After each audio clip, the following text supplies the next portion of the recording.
Hello everyone! Magluluto tayo ng uso buko Italian version. Let's start with hugas muna natin yung ating beef chunk. Ayan.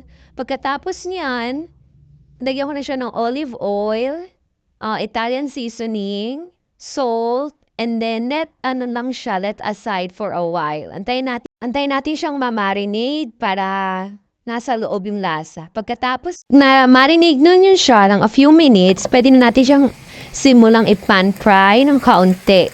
Pwede din natin siyang talian. Kaya lang wala akong nahanap na pang tali, so nakaganyan lang siya. Ayan.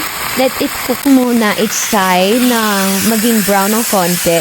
Pagkatapos yan, pwede nyo na siyang ilagay sa pressure cooker. Usually, ginagamit ko sa oven. Kaya lang kailangan ko magmabilis at dinner na.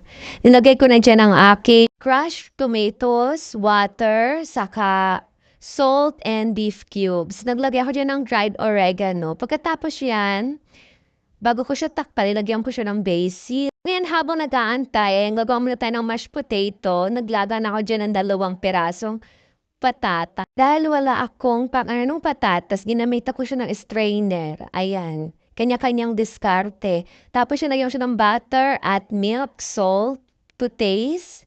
And then yan, konting paminta. And then ayan, maluto na siya. Ngayon, luto na rin yung aking beef, ang aking uso buko. Ready to take in. Thank you, everyone.